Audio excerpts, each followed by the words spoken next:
Olá pessoal, tudo bem com vocês? Sejam todos muito bem-vindos aqui ao Clube dos Dividendos. Eu sou o Bruno Mazzoni e no vídeo de hoje eu vou fazer uma atualização aqui da Semin, CSN Mineração, ação de commodities, minério de ferro, que paga um ótimo dividendo, quase 20% de dividend yield. Vamos falar sobre ela, pessoal. Vai ser uma atualização em relação ao vídeo anterior. Eu que já gravei sobre Gerdau, sobre Vale e Sebav. Sebav ainda não saiu desse sexteto de ferro, incluindo alumínio aí também com Sebav, né? Tá faltando o CSN Nave-Mãe e Uzi Minas. Se você assim quiser, deixe nos comentários, eu falarei sobre CSNA e também sobre Uzi 5, beleza? Quais serão as pautas do vídeo, pessoal? O momento do ciclo da companhia, da Semin, o seu estrondoso caixa livre pós-IPO, sem dúvida nenhuma, as suas exportações, segmentação geográfica da receita, acho que é bem legal. Olhar também para o filme, como é que estão os fundamentos, também sempre de olho em ciclos. Pessoal, como é que está aqui a posição de caixa da companhia? Minério de ferro, vamos atualizar aqui o meu cenário, tá? Do minério de ferro a gente pula para variação, ou melhor, né, para performance e retorno, tanto da Vale 3 como da Semin, a partir do IPO da Semin. Então a Semin foi bem, foi mal, a correlação foi justa, onde uma foi, outra foi atrás.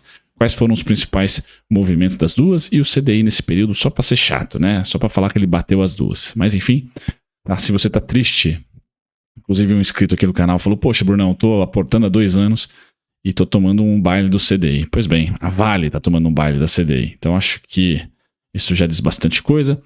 Vamos falar sobre curva de juros, só para eu tentar dinamizar um pouco do momento atual da Semin, tá? E aí acabamos com os múltiplos de valuation, preço justo para o Graham, dividendos, preço teto dividendos. Por fim, eu vou trazer aqui o copo meio cheio. Então sim, uma oscilação otimista para a Semin, para você que está de olho em ganho de capital no curtíssimo prazo, pós-resultado do terceiro trimestre, a gente pode ter a Semin, pessoal, mudando de patamar, deixando para trás os 5 e ganhando os 6,19, 5,73 aproximadamente. Eu chego nisso no final do vídeo e também já para o curtíssimo prazo. Tem um preço-alvo do Morgan Stanley ali, tem mais suportes a colar, então tem bastante coisa para falar da Semin, caso você seja um alocador ativo ainda, né? Não só está fazendo holding, mas está aportando e segurando a companhia. Esse é o intuito da parte final dos vídeos aqui na parte técnica. Certo? Sem mais delongas, pessoal, considere se inscrever, ative as notificações. Gosta da Semin? Já deixa um like aí, não esquece para deixar, não deixe para deixar o seu like no final, vários deixes aqui. E vamos lá aos comentários, pessoal. Bom, qual é o momento do ciclo da companhia? O que foi importante? Reabertura da China bombou o seu volume, tá? Bombou as suas vendas, sem dúvida nenhuma. Porém, esse volume que subiu aí 31% do primeiro tri para o segundo tri, pessoal, e quase 50% quando a gente compara segundo tri 22 para segundo tri 23, e com uma grande expansão do mercado externo, isso se deu com a reabertura da China. Então, quão importante é a China para a companhia? Sem dúvida nenhuma, é importante, tá? Porém, os preços, pessoal, não foram muito atraentes. Então, a receita caiu. Tá, e com a receita caindo, isso gera um certo probleminha na parte final, que a gente sempre quer ver, né? Um lucro maior. Então, maior volume de vendas, ponto 1, sensacional, com menor receita. Menor receita é porque os termos de troca não foram tão interessantes. Para esse terceiro tri, pessoal, para a direita, então para o próximo, né? Que a gente vai colocar aqui logo, final desse mês, começo de novembro, vamos ter essas atualizações, tá? Nós devemos ter os termos de troca melhor, porém esse trade de reabertura da China é realmente meio dúbio. A gente espera que seja melhor, tá? E eu acho que será, porque dados da China vêm melhorando, não como o exponencial, mas vem melhorando, tá? Estão chegando lá próximos dos seus 5% de PIB. Algumas narrativas ali ainda colocam o setor imobiliário com um grande problema, mas o setor de infraestrutura, por exemplo, recebeu seu maior investimento na última década. Principalmente ferrovias, embarcações, tá? Algumas pontes. Então, isso utiliza minério de ferro sem dúvida nenhuma. Então, eu estaria com o copo meio cheio, tá? Vindo de China, que é um player importante para ela, sem dúvida nenhuma. Quando a gente olha aqui para a segmentação geográfica, a China está em primeiro lugar, representa quase 40% da receita da Semin. Brasil em segundo lugar, com 12%, e Japão com 11%. Lembrando que a governança, né, o board, o conselho da Semin tem japoneses e chineses, tá? Então é uma companhia que tem uma política ali externa bem interessante, né? Consegue ali ter o destino tanto para o Japão como para a China, e o Japão mandou muito bem, tá? Teve um PIB muito acima do que o mercado esperava, tá? Até falaram que o Japão era a nova China do segundo trimestre. Então, dados positivos do Japão, dados melhorando da China. Índia é uma incógnita porque tivemos crise lá, né? Ela praticamente teve que cortar ali as exportações de açúcar.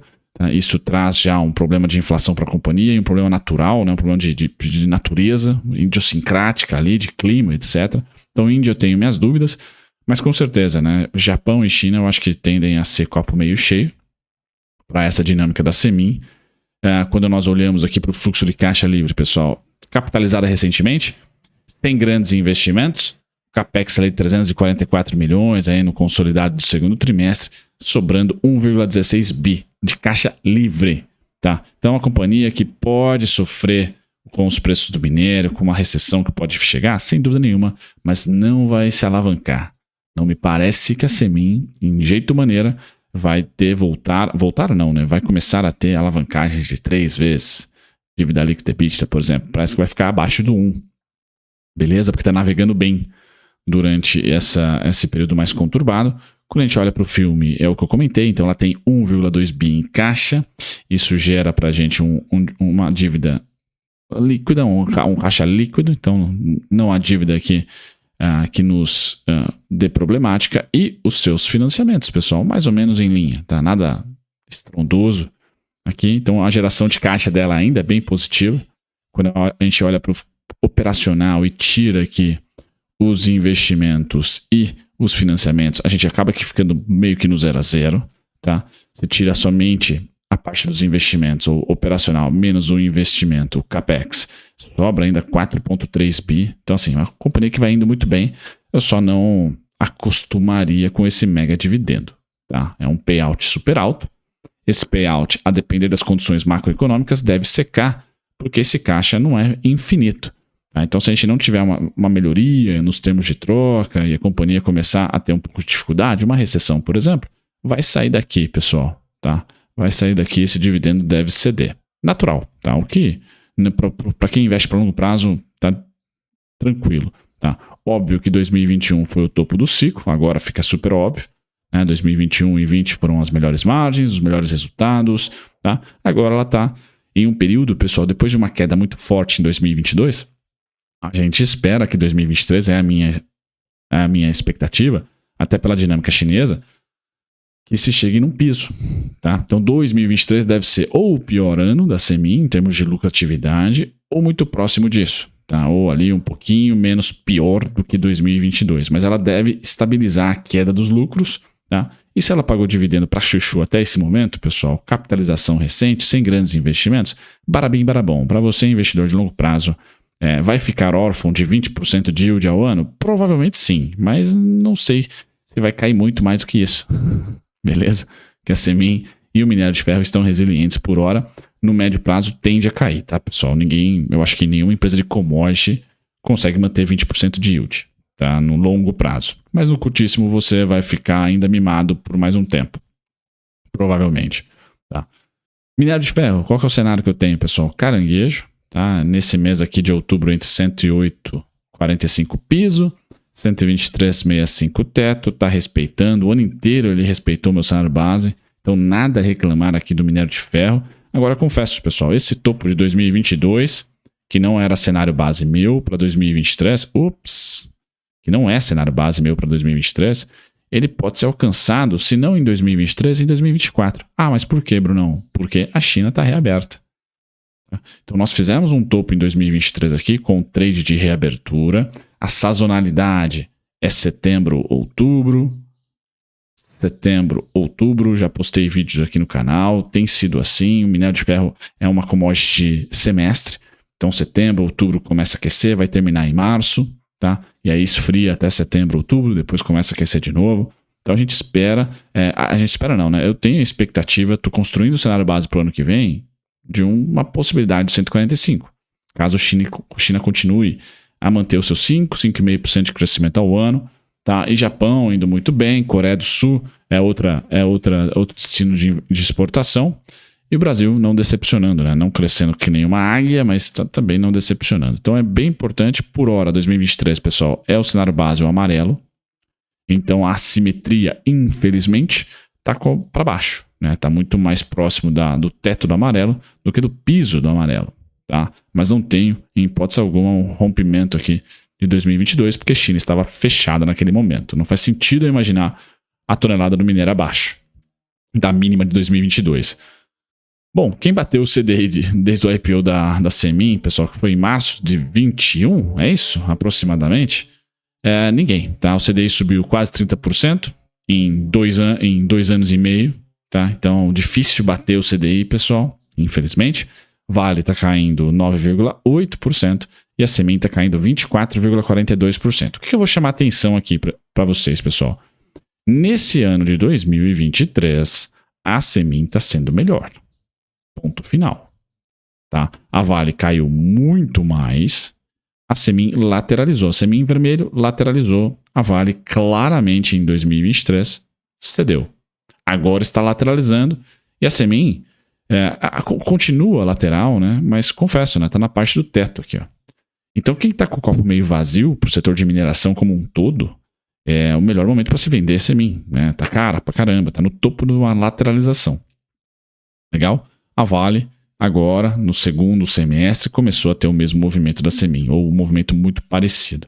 Tá? E a gente pode argumentar, né? Eu cheguei a argumentar em alguns momentos, falando, pessoal, a Semin subiu mais do que a Vale esse ano, ou foi melhor do que a Vale esse ano, porque o juros fechou, era mais small cap. Pessoal, mas o juros abriu recentemente e ela continua resiliente, não cedeu.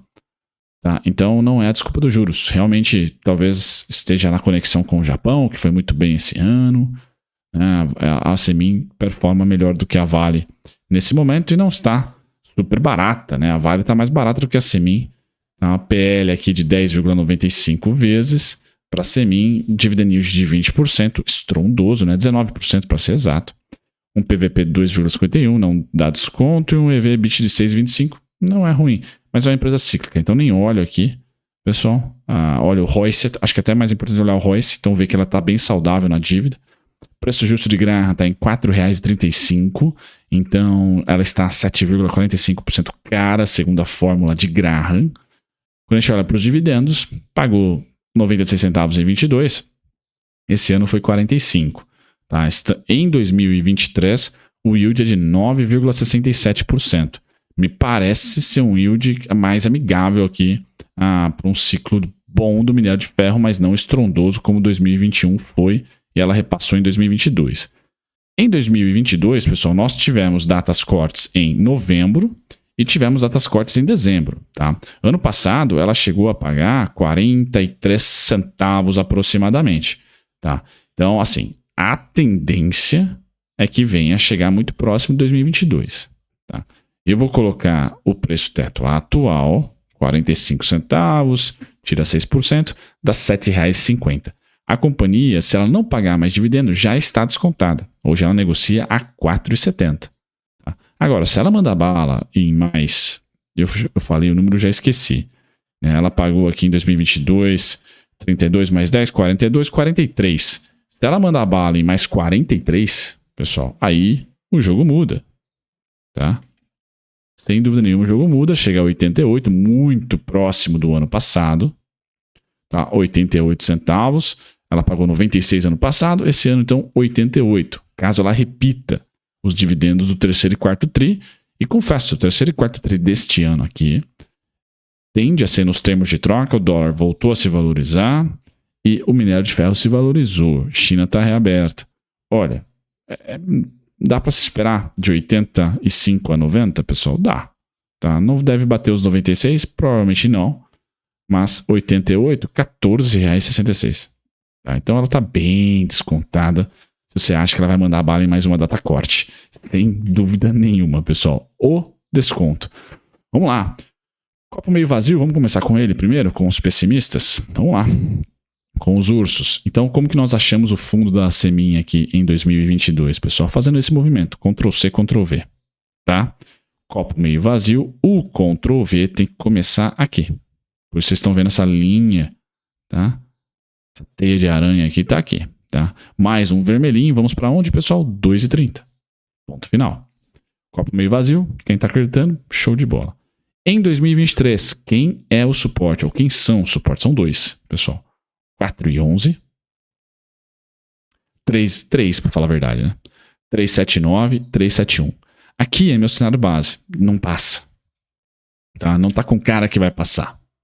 Beleza? Porque aguentou aí subida de juros, o minério de ferro caiu, subiu, então aguentou bastante. Então vou colocar aqui esses 3 principais suportes. Pessoal, quanto mais se aproximar dos 4,11, maior tem que ser o aporte. Ou eu volto a aportar no 4,11, ordem limitada, 3,79, 3,71, tá? Quem está com essa expectativa, então, que no curto prazo é para cima, porque a China está reaberta e quer crescer pelo menos 5%. Bacana. Então, copo meio vazio falado, copo dos melhores compras para o 4º trimestre não é recomendação, mas é a minha opinião aqui, pessoal, também contemplado para vocês quais são os números. Agora vamos para os alvos, tá? Esses alvos aqui, pessoal, estão cansados e são compartilhados com vocês há um bom tempo, tá? Então, 4,97, 5,6, 4,88. Rompemos ali, tá? Eu tenho 2, pessoal, então você vai ganhar ali o ganho de capital mais os dividendos, né? 6,19, 5,73. Tá? E aí o movimento que a gente vai fazer deixa de ser do copo meio vazio e é para o copo meio cheio. Tá? E esse copo meio cheio, pessoal, tem o primeiro entrave em 5,73, o segundo em 6,19, mas o rumo dele é lá em cima. Tá? O rumo dele vai lá para os 6,34, 6,54.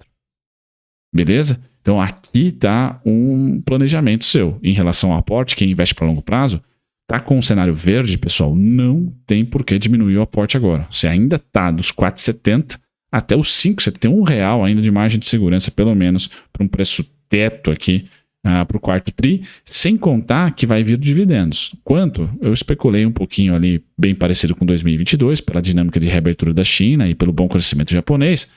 E termos de troca, dólar subiu, minério subiu. Agora, você está com o copo meio vazio para dividendos, ainda assim fica barato, né? Ainda assim fica barato. Tá? O destino sempre, por longo prazo, IPO, né? 8,50. Sem dúvida nenhuma, acaba sendo o grande destino aí da Semin.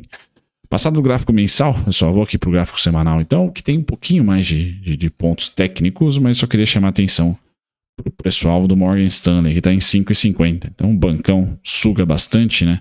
Liquidez, bastante gente investe por causa de recomendação de bancão. Então, o Morgan Stanley está em 5,50 aqui, mas continuam os mesmos suportes, pessoal. 4,11, 3,79, 3,71. Beleza? Uma ótima semana. Hoje é segunda-feira, dia 23. Boa semana a todos. Tchau, tchau.